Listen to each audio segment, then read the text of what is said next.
नमस्कार मित्रों, मैं हूं आपके साथ अशोक वर्मा। आप देख रहे हैं टीवी 20 न्यूज। बने रहिए हमारे साथ। अब खबरों की करते हैं शुरुआत। आजमगढ़ की अतरौलिया भी आवास के नाम पर हो रही धांधली, गरीबों को आवास नहीं मिल रहा है।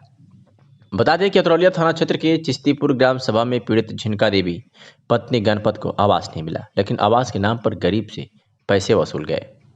पीड़िता ने बताया कि हमें आवास नहीं मिला है, जबकि कई बार ग्राम प्रधान व ग्राम सचिव द्वारा लिखने पढ़ने के बाद भी अभी तक आवास नहीं नसीब हुआ। वही पात्र लोगों को आवास देकर विभागीय अधिकारी अपना कोरम पूरा कर रहे हैं। झिनका देवी ने बताया कि मुझे आवास देने के नाम पर कई बार मेरे द्वारा पैसे भी दिए गए तथा मुझसे 10,000 रुपये की मांग की गई थी, जिसे मैं आवास के नाम पर थोड़े थोड़े किस्तों में ग्राम प्रधान प्रतिनिधि को दिया भी, लेकिन अभी तक मुझे आवास नहीं मिला। मेरे कच्चे मकान को पक्का बताया जाता है, जबकि कच्ची दीवार पर सिर्फ टीन शेड ही लगा हुआ है और इस झोपड़ी में मेरा परिवार गुजर बसर करते हैं। ऐसे में ग्राम प्रधान व ग्राम सचिव की मिलीभगत से मुझे आवास नहीं नसीब हो रहा है, जिसके लिए मुझे बार बार दौड़ाया जाता है। मेरे सारे कामकाज जमा भी हैं, लेकिन कागज जमा भी हैं, लेकिन अभी तक आवास नहीं मिला। बता दें कि प्रदेश सरकार तथा केंद्र सरकार द्वारा हर गरीब को पक्का मकान देने का वायदा किया गया है, जिसके क्रम में निरंतर सरकार द्वारा प्रयास कर अधिक से अधिक लोग गरीबों को आवास भी आवंटित किया जा रहा है। ऐसे में गरीब को आवास न मिलना बहुत ही दुर्भाग्यपूर्ण है। खंड विकास अधिकारी विनोद कुमार बिंद ने बताया कि जो पात्र हैं और उन्हें आवास से वंचित रखा गया है, वे लोग स्वयं एक प्रार्थना पत्र के साथ अपने सारे कागज लेकर मेरे पास आएं और उन्हें अवश्य आवास दिलाया जाएगा। आइए सुनाते हैं कि पीड़िता झिनका देवी ने क्या कुछ कहा। क्या नाम है आपका? जिनकी कौन गाँव निवासी? चिश्तीपुर आपको आवास नहीं मिला, इसके बारे में बताओ, कैसे नहीं मिला आपको आवास? हमारा आवाज कहना आयल है, कटवा देना बनवाल तक यह कटना और दसाई कहना आयल है। 500 रुपया एक दाई लेना, 400 रुपया जय घर में लेना, 200 रुपया फिर यहाँ लेना, फिर 300 लेना और नरेगा के 1 रुपया ना देना, न हमारे देना न हमारे पतोहे देना। कौन आपका नाम कटवा दिया? ये कहना दसाई की कहना बलवंत कटना है। और पैसा कौन ले रहा था आपसे? ये दसाई ले ले हमें। क्या कहते थे दसाई, किसको देना है पैसा? कहना कि कहना हम कॉलोनी देवे, कॉलोनी का तो कुछ ना देना। पैसा किसको देने के लिए कहते थे? क्यों ना कहना अपने ही लेना है। हाँ, पैसा अपने लेना दसाई। आजमगढ़ के विकासखंड अतरौलिया क्षेत्र के ग्राम चिश्तीपुर में 2020 में सामुदायिक शौचालय का निर्माण किया गया था, जिसका उपयोग अभी तक कोई नहीं करता, क्योंकि निर्माण कार्य को अधूरा छोड़कर ग्राम विकास अधिकारी कभी देखने तक नहीं गए। सामुदायिक शौचालय में जो बैठने की सीट लगाई गई है वह टूटी सीट लगाई गई है, तो वही जल निकासी के स्थान पर बालू डाला गया है, जिससे जल निकासी भी नहीं हो सकती और दरवाजे भी टूटे पड़े हैं। सामुदायिक शौचालय के रखरखाव की जिम्मेदारी सर्वमंगलम स्वयं सहायता समूह की रागिनी देवी को अप्रैल 2020 में सौंप दिया गया, लेकिन सामुदायिक शौचालय का कार्य अधूरा ही रह गया, जिसकी शिकायत स्वयं रागिनी देवी द्वारा ग्राम पंचायत अधिकारी बलवंत कुमार को कई बार करने के बाद भी उसे देखने नहीं गए और कागजों में 2020 से ही सामुदायिक शौचालय को चालू दिखाया गया। इसकी हकीकत देखने के बाद समाचार पत्रों ने इसे प्रमुखता से छापा भी और दिखाया भी।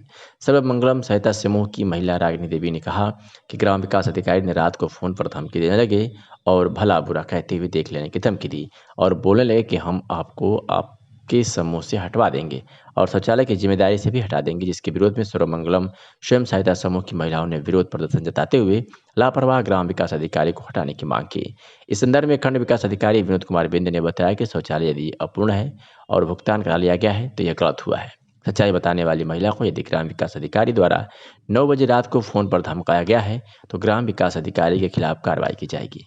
आइए सुनाते हैं कि सर्वमंगलम स्वयं सहायता समूह की महिला रागिनी देवी ने क्या कुछ कहा। आपने अपने चिश्तीपुर ग्राम सभा में शौचालय के बारे में, उसकी कमियां के बारे में बताया था। ग्राम विकास अधिकारी फोन करके आपको क्या बोले, उसके बारे में बताइए। हम बोलने कहा न कि तू रागिनी देवी है, हम कहानी हाथ कहा न कि शौचालय के बारे में कहाँ शिकायत कैलू है। हम कहानी अब शौचालय जब खंडार पड़ल है, बतावा में आदमी यही है जही है ना, तो हम लोगों शिकायत ना करब, तो के रोज रोज बुलावल जाता तो टाइम ही ना मिलत है, तो यही नाते हम लोगों शिकायत कैनी है।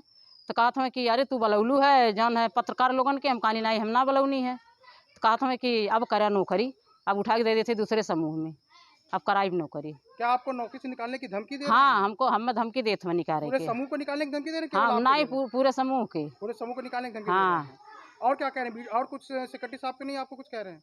नहीं और ना कुछ कहना है, बस वो एक बार फोन कह के 9 बजे कितने रात, बजे को ये थे? 9 बजे रात में। क्या नाम है सेक्रेटरी का? बलवंत। पाथरोलिया नगर पंचायत के चिश्तीपुर ग्राम सभा में पौराणिक नगरी कैलेश्वर धाम मंदिर यानी कैली परिसर में पवित्र सावन मास के दूसरे सोमवार को भक्तों की भारी भीड़ लगी। सुबह से ही भक्त प्राचीन कालेश्वर मां धाम मंदिर पहुंचने लगे, जहां पहुंचकर स्वयंभू भगवान शिव को जलाभिषेक किया। भक्तों की भारी भीड़ को देखते हुए पुलिस प्रशासन भी मुस्तैद रहा, तो वहीं महिला सुरक्षा के दृष्टिगत महिला सिपाहियों की भी ड्यूटी लगाई गई थी। प्राचीन कैलेश्वर धाम मंदिर में सुबह से ही श्रद्धालु आने लगे तथा भगवान शिव को जलाभिषेक कर वापस गए। वही कांवड़ यात्रा के रोक के बाद भी कुछ कांवड़िया गेरुआ वस्त्र में जलाभिषेक करते नजर आए। प्रभारी निरीक्षक पंकज पांडे ने भी कैलेश्वर धाम मंदिर पहुंचकर भगवान शिव की आराधना संग उन्हें जल चढ़ाया। मान्यताओं के अनुसार द्वापर युग में बने इस विशाल मंदिर प्रांगण में काफी जगह है, जहां राम जानकी समेत हनुमान जी की मूर्ति प्राचीन काल से स्थापित है, जिसकी पूजा अर्चना बराबर की जाती है। वही वट वृक्ष के नीचे स्वयंभू भगवान शंकर का शिवलिंग भी स्थापित है, जहां पवित्र श्रावण मास में दूर दूर से आए श्रद्धालुओं द्वारा जलाभिषेक कर पूजा अर्चना की जाती है। पुलिस द्वारा मंदिर परिसर के बाहर ही श्रद्धालुओं के वाहन रोक दिए गए, जिससे मंदिर परिसर में लोगों के आने जाने में परेशानी ना हो। वही बच्चे, बूढ़े और जवान सभी लोग ने भगवान शिव को जल चढ़ाया। तो वही प्रभारी निरीक्षक अतुलिया ने भी स्वयंभू भगवान शंकर के शिवलिंग पर जलाभिषेक किया। इस मौके पर शांति व्यवस्था को कायम रखने के लिए पुलिसकर्मी तथा महिला पुलिसकर्मी मौजूद रहे।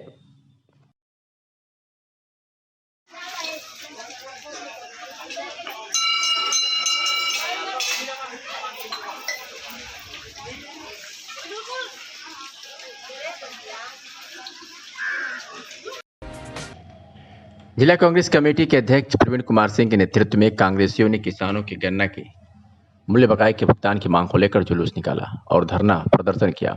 5 सूत्रीय मांग पत्र जिलाधिकारी आजमगढ़ के माध्यम से राज्यपाल उत्तर प्रदेश को प्रेषित किया और मांग की कि पेराई सत्र 2020-21 का संपूर्ण गन्ना मूल्य बकाये का अविलंब भुगतान किया जाए। पेराई सत्र 2011-12 के ब्याज का भुगतान 15% की दर से किया जाए। पेराई सत्र 2012-13 से 2014-15 तक के ब्याज का भुगतान गन्ना आयुक्त के मार्च 2019 के आदेश के तहत किया जाए। पेराई सत्र 2015-16 से 2020-21 तक के बकाया ब्याज का भुगतान 15% की दर से किया जाए। गन्ने का न्यूनतम मूल्य 450 रुपये प्रति क्विंटल किया जाए। धरने प्रदर्शन किसान कांग्रेस के अध्यक्ष वीरेंद्र यादव उपस्थित थे। जिलाध्यक्ष प्रवीण कुमार सिंह ने कहा कि सरकार का किसानों, नौजवानों, मजदूरों, छात्रों से कोई लेना देना नहीं है। उनका ध्यान भटका कर सिर्फ वोट लेना चाहती है। योगी सरकार है, देश की जो मोदी सरकार है, अपने तमाम वादों पर फेल है और जानबूझकर फेल है, क्योंकि वो जानती है कि हमारा किसान के मुद्दों से, बेरोजगारों के मुद्दों से, छात्रों के मुद्दों से, महिलाओं के मुद्दों से कोई लेना देना नहीं है। उनका लेना देना है जादू को बात पैदा करके वो वोट लेना चाहती है।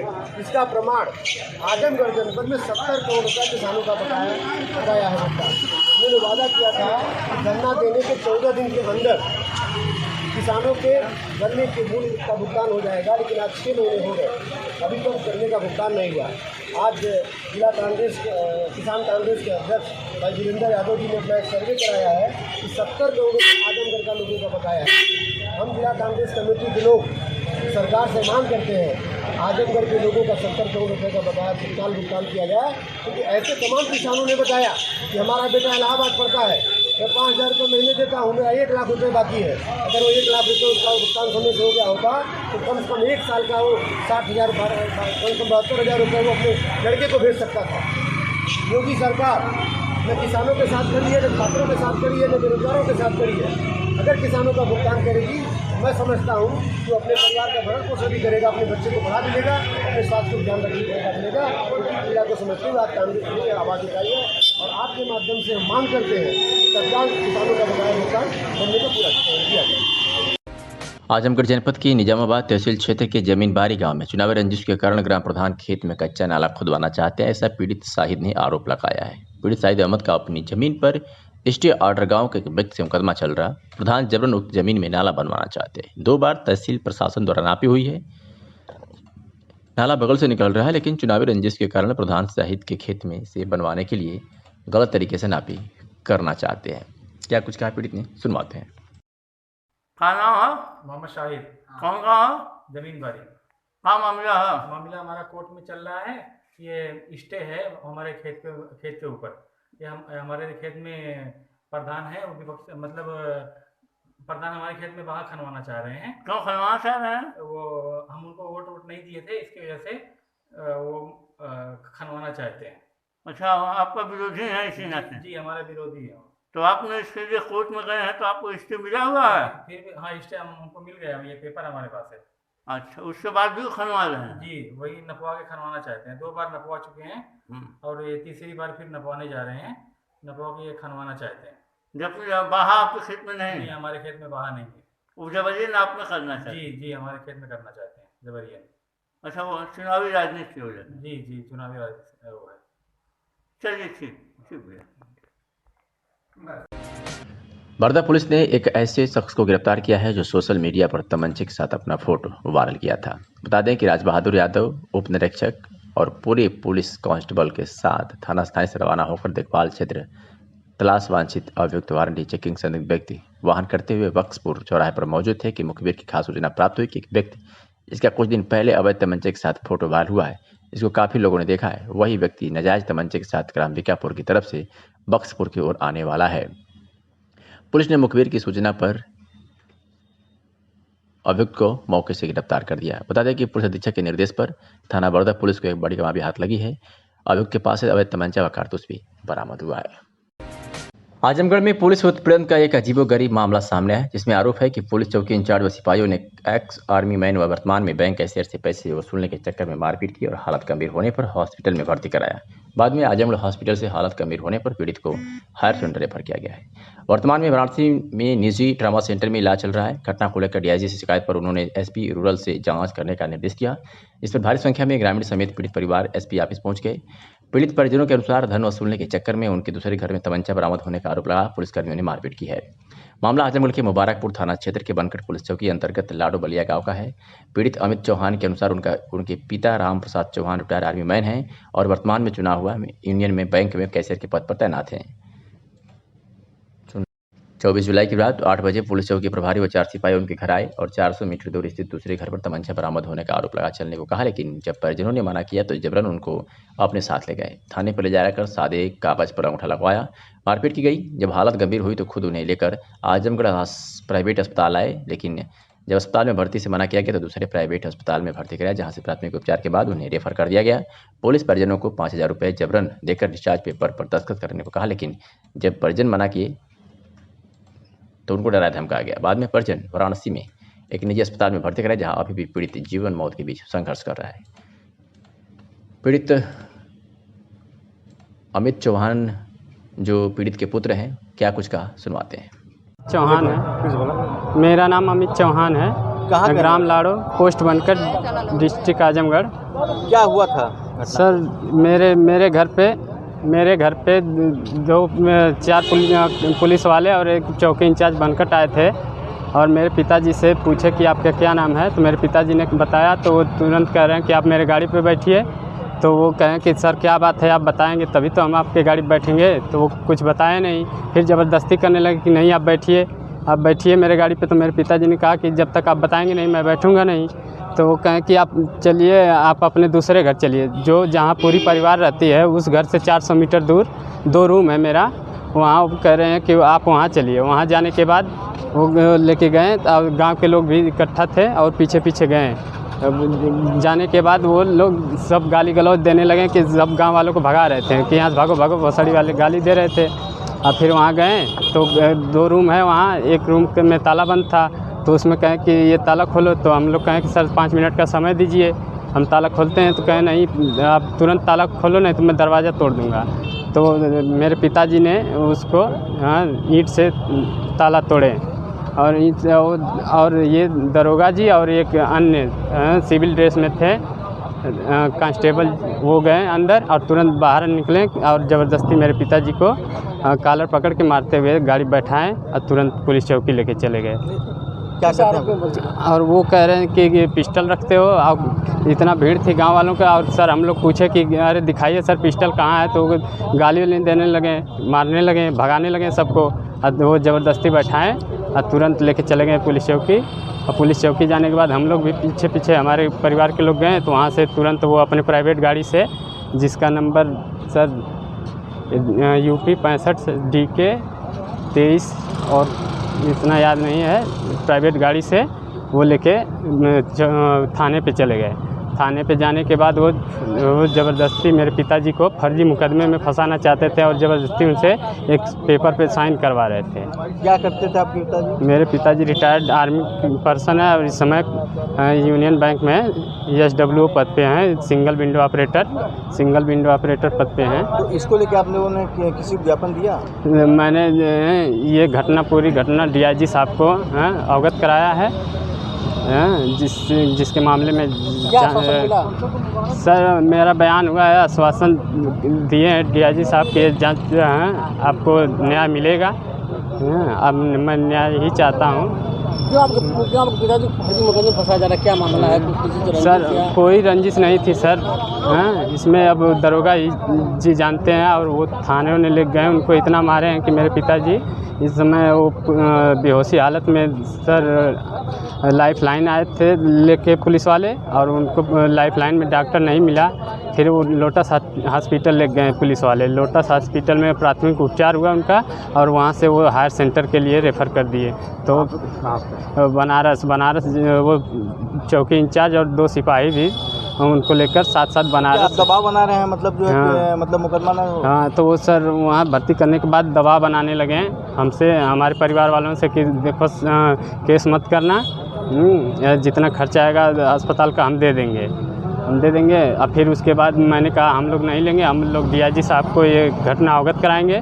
तो वो फिर न्यूज़ में निकलने के बाद ये घटना चौकी इंचार्ज को पता चल गई, तो वो जाके वहाँ के पॉपुलर हॉस्पिटल डॉक्टर को भी दबाव बनाने लगे, बनाने लगे कि आप हमें लिखित दे दीजिए कि इनको मारा पीटा गया नहीं है। तो हमारे परिवार के और डॉक्टर साहब की बातचीत की रिकॉर्डिंग हमारे पास है। क्या चाहते हैं आप लोग? हम लोग सर न्याय चाहते हैं। पुलिस द्वारा पैसा भी मांगा जा रहा है? हाँ, पुलिस पहले पकड़ के ले गई, तो पैसे के लिए वो बोली कि हमें पैसा दे दो छोड़ देंगे। तो हम 1 लाख रुपया मांगे, तो हम लोग इनकार कर दिए। उसके बाद मारने पीटने लगे? हाँ, उसके बाद मारे पीटे, फर्जी मुकदमा कह रहे हैं। आजमगढ़ में गन्ना किसानों के बकाया 60 लाख 30 करोड़ का भुगतान बकाया। सरकार के गैर जिम्मेदाराना रवैया के कारण जनपद आजमगढ़ के गन्ना किसानों के बकाया का भुगतान आज तक नहीं हुआ, जिसके लिए जनपद आजमगढ़ के गन्ना किसान दर दर की ठोकरें खा रहा है। आज आम आदमी पार्टी जिला आजमगढ़ की इकाई ने गन्ना किसानों के साथ प्रदेश उपाध्यक्ष राजेश यादव के नेतृत्व में गोपालपुर विधानसभा प्रभारी सुनील यादव व मुबारकपुर विधानसभा प्रभारी संजय यादव व जिला अध्यक्ष रविंद्र यादव द्वारा बकाया पीड़ित किसानों के साथ प्रधान प्रबंधक सठियाव चीनी मिल का आज शांतिपूर्ण घेराव कर उन्हें ज्ञापन सौंपा, जिसमें मांग की गई है कि जनपद आजमगढ़ के गन्ना किसानों के बकाया धन का भुगतान यदि 15 दिनों के भीतर नहीं किया जाता है तो आम आदमी पार्टी किसानों के बकाया भुगतान के लिए आंदोलन करने के लिए बाध्य होगी। जैनपुर और मुबारकपुर थाना क्षेत्र की सीमा के समीप अशरफपुर मोड़ पर सोमवार को दिन में बोरे में सब्जी विक्रेता महिला का शव मिलने से सनसनी मच गई है। आजमगढ़ गोरखपुर रोड के किनारे महिला के शव को लेकर तमाम अटकलें लगाई जा रही है। गांव के पास ही शव मिला है, जिसमें उसकी आसानी से शिनाख्त हुई है। ग्रामीणों को आशंका है कि शरीर पर गहने को पाने की नीयत से घटना को अंजाम दिया गया है। घटना के बाद ग्रामीणों की भारी भीड़ जमा हो गई थी। लोगों में काफी आक्रोश था, जबकि परिवार के लोग बुजुर्ग महिला की हत्या को लेकर पुलिस पर सवालिया निशान उठाते हुए सीबीआई जांच की मांग करने पर अड़े हुए हैं, अन्यथा सड़क जाम करने की चेतावनी दे रहे हैं। महिला की पहचान 70 वर्षीय धानमती पत्नी स्वर्गीय मंगरू सोनकर के रूप में हुई। धानमती अशरफपुर की ही निवासिनी थी और रविवार के दिन में 11 बजे से लापता थी। आशंका जताई जा रही है कि उसकी हत्या कर शव को बोरे में भरकर फेंका गया है। घर के समीप शव मिलने को लेकर तमाम सवाल खड़े हो गए हैं। हत्या किस कारण से हुई है, इसको लेकर दोनों थानों की पुलिस उलझी रही। बताया जा रहा है कि महिला अशरफपुर मोड़ पर ही सब्जी बेचने का कार्य करती थी। उसके 2 पुत्र भी हैं और पति का पूर्व में देहांत हो चुका है। मौके पर जैनपुर पुलिस और मुबारकपुर पुलिस ने शव को कब्जे में लेकर पोस्टमार्टम के लिए भेज दिया है, पर अभी दोनों ही थानों के लोग यह तय नहीं कर पा रहे हैं कि आखिर शव जैनपुर कोतवाली या मुबारकपुर थाना क्षेत्र में है, जबकि महिला का गांव अशरफपुर गांव जैनपुर कोतवाली में आता है एवं जिस स्थान पर वही सब्जी लगाती थी वह मुबारकपुर थाना क्षेत्र में पड़ता है। इस वजह से जिस स्थान पर शव पाया गया है उसको लेकर दोनों ही स्थानों की फोर्स उलझी हुई है, जबकि इस संबंध में तक कोतवाल जैनपुर हेमेंद्र सिंह ने बताया कि हत्या किस कारण से हुई अभी जांच का विषय है, जांच की जा रही है। फिलहाल शव मुबारकपुर में मिला है, जो आजमगढ़ गोरखपुर मुख्य मार्ग पर बोरे में शव फेंका मिला है। शव को पोस्टमार्टम के लिए भेज दिया गया है। सीबीआई जांच होनी चाहिए। मेरी माँ को जान से मार दिया गया, मुझे पता नहीं है कौन कौन मारा है। सीबीआई कुत्तों से जांच होनी चाहिए, नहीं तो इसके लिए रोड जाम होगा, डैम आएगा, रोड जाम होगा। सीबीआई जांच होनी चाहिए, सीबीआई जांच होनी। जान से मेरी सास को मार दिया है, जान से। हाँ, जांच कर लें खूब अच्छा तरह से। बस देखें सीबीआई जांच होनी चाहिए। मेरी माँ को जान से मार दिया गया, मुझे पता नहीं है कौन कौन मारा। सीबीआई कुत्तों से जांच होनी चाहिए, नहीं तो इसके लिए रोड जाम होगा, डैम आएगा, रोड जाम होगा। सीबीआई जांच होनी चाहिए, सीबीआई जांच होनी। मंडलायुक्त विजय विश्वास पंत ने शासकीय कार्यालयों की व्यवस्थाओं को चुस्त दुरुस्त रखने तथा अधिकारियों एवं कर्मचारियों की समय से उपस्थिति सुनिश्चित कराए जाने की दृष्टि सोमवार को मंडलीय विकास भवन स्थित सभी 12 कार्यालयों का आकस्मिक निरीक्षण किया। निरीक्षण के समय जहां विभिन्न कार्यालयों में कुल 9 का आकस्मिक निरीक्षण किया। निरीक्षण के समय जहां विभिन्न कार्यालयों में कुल 9 अधिकारी कर्मचारी अनुपस्थित मिले तो वहीं एक अनुपस्थित कर्मचारियों को अवकाश पर होना बताए जाने पर तथा एक कर्मचारी के पटल पर अनेक अनियमितता मिलने पर संबंधित पटल सहायकों को प्रतिकूल प्रविष्टि दिए जाने का निर्देश दिया। इसके साथ ही उन्होंने अनुपस्थित पाए गए अधिकारियों कर्मचारियों से स्पष्टीकरण तलब करते हुए उनका 1 दिन का वेतन काटने का निर्देश दिया।